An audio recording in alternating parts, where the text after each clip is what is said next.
Hello और स्वागत है आपका चैनल दी वॉइस में। तो वीडियो को शुरू करने से पहले आप सभी को नव वर्ष की हार्दिक शुभकामनाएं। आशा करता हूं कि 2024 आपके लिए बहुत सारी खुशियां लेके आए। तो हमारे लिए भी खुशी की बात है क्योंकि हमारा जो इसरो है, इंडियन स्पेस रिसर्च ऑर्गेनाइजेशन, वहाँ पे एक सैटेलाइट लॉन्च की गई है जिसको कि एक्सपोसैट बोलते हैं। ये एक तरह से एक्स रे पोलैरीमीटर सैटेलाइट है जिसका कि जो सबसे बड़ा काम होगा वो स्टडी करना होगा ब्लैक होल को। ये एक बहुत बड़ा स्टेप है इंडिया की तरफ से, क्योंकि अभी तक हमने सिर्फ मून पे लैंडिंग की गगनयान के थ्रू, उसके बाद चंद्रयान 3 के थ्रू। तो ये हमारे लैंडिंग्स मून पे थे, लेकिन ब्लैक होल के बारे में, ब्लैक होल की स्टडी के बारे में हमारी तरफ से बहुत ज़्यादा ऐसा कुछ इंटरेस्ट शो नहीं किया गया था। लेकिन ये जो चंद्रयान 3 का जो सक्सेस मिला, इसके बाद हमारा जो डिफेंस सेक्टर है, स्पेशली जो स्पेस डिफेंस सेक्टर है, वो काफ़ी बूस्ट पे है और बहुत ज़्यादा सैटेलाइट लॉन्च की जा रही है।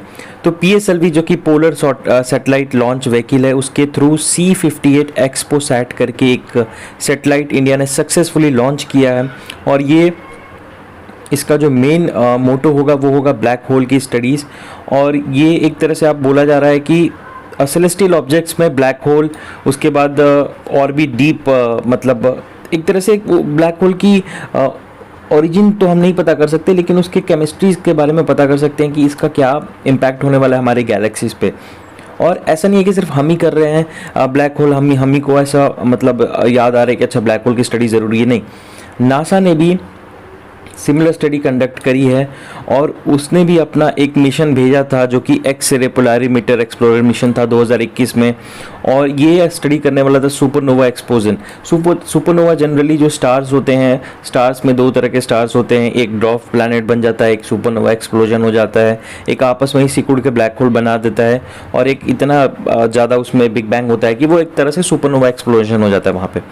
तो उसकी स्टडी करने के लिए नासा ने भी भेजा था। फिर उसके बाद पार्टिकल का भी स्टडी करने के लिए कि ब्लैक होल से कौन से पार्टिकल्स एमिट होते हैं और उसका क्या कॉस्मिक इवेंट रहने वाला है। तो इन सब सारी चीज़ों पे नासा ने भी स्टडी करने के लिए अपना जो मिशन है वो भेज रखा है और हमने भी भेजा है। और ये इसका ऑब्जेक्टिव क्या होगा, तो अगर ऑब्जेक्टिव की बात करें तो इसमें एक तरह से ये एक्सरे जो रे है, एक्सरे है जो ब्लैक होल से एमिट होती है, उनका पोलराइजेशन स्टडी करना होगा, जो मेन ऑब्जेक्टिव होगा। उसके बाद एनर्जी बैंड जो है, उसके बाद उसमें 50 पोटेंशियल कॉस्मिक सोर्स की एनर्जी बैंड को ऑब्जर्व करना होगा, उनका स्टडी करना होगा। उसके बाद एक लॉन्ग टर्म स्पेक्ट्रल, आप बोलेंगे कि ठीक है स्पेस में हम जाते हैं तो हमें कुछ दिखता नहीं है। देखिए, स्पेस की जो स्टडीज़ होती है ना, वो स्पेक्ट्रल स्टडीज़ बहुत ज़्यादा होती है। वहाँ पे जो रेज़ हैं उनकी स्पेक्ट्रोग्राफी होती है, स्पेक्ट्रोमेट्री होता है, उसके थ्रू वहाँ पे पता किया जाता है कि अच्छा यहाँ पे सॉलिड मैटर है, डार्क मैटर है, कौन सा मैटर है, क्या है, इसकी क्या केमिस्ट्री है, कैसा यहाँ से रेज़ इमिट हो रहा है, बाहर आ रही है, और उस रेज़ का कितना इम्पैक्ट होने वाला है। तो एक्सरेज के सोर्सेज को बारे में वहाँ पे पता किया जाएगा। आप, ये नॉर्मल एक्सरे मशीन नहीं है, ये जो एक्सरेज हैं ये एक तरह से बैंड ऑफ लाइट है, वहाँ जो एमिट हो रही हैं ब्लैक होल से या फिर कोई सुपरनोवा एक्सप्लोजन से, वहाँ से। और इनकी जो जियोमेट्री है, मतलब जैसे मैंने पहले भी बताया आपको कि कैसे ये मतलब एक्सपैंड हो रहे हैं, ये कहाँ से शुरू हुए और इनका आगे चल के इम्पैक्ट क्या होने वाला है। तो ये सारी चीज़ें को मेज़र करने के लिए हमने C58 मिशन लॉन्च किया है।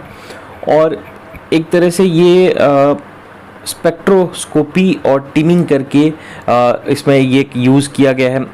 XSPECT एक डिवाइस है जो कि बेसिकली एक्सरे और स्पेक्ट्रोस्कोपी और टिमिंग पे ही ज़्यादा फोकस करेगा, और ये बिल्ड किया गया था UR राव सैटेलाइट सेंटर के थ्रू।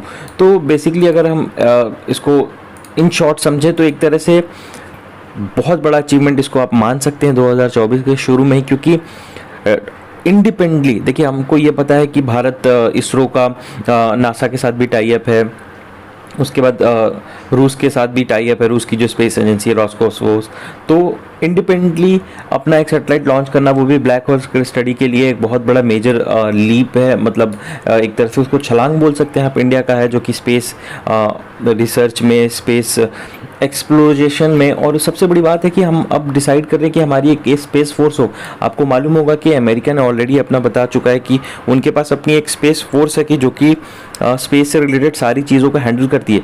तो हम भी इस बारे में सोच रहे हैं कि हम भी एक स्पेस अपना फोर्स बनाएं। हमको ये मालूम है कि हमारे पास पास एंटी सैटेलाइट मिसाइल्स हैं। तो आगे आने वाले टाइम में स्पेस में इंडिया बहुत ज़्यादा आगे जाने वाला है, बहुत ज़्यादा तरक्की करने वाला है। और एक बार बहुत थैंक्स है कि इसरो को जो इस लेवल पे हमको प्राउड फील करा रहे हैं। तो ये था वीडियो इंडिया का जो अभी सैटेलाइट लॉन्च हुआ था ब्लैक होल स्टडीज़ के लिए श्रीहरिकोटा से। तो आशा करता हूँ आपको ये वीडियो पसंद आई होगी। तो अगर आपको थोड़ा भी सपोर्ट दिखाना है तो एक बार वीडियो को लाइक कर दीजिएगा, चैनल को सब्सक्राइब कर दीजिएगा, अपने दोस्तों के साथ शेयर कीजिएगा। मैं मिलता हूँ आपसे अगली वीडियो में, तब तक अपना बहुत बहुत ख्याल रखिए। Thank you and take care.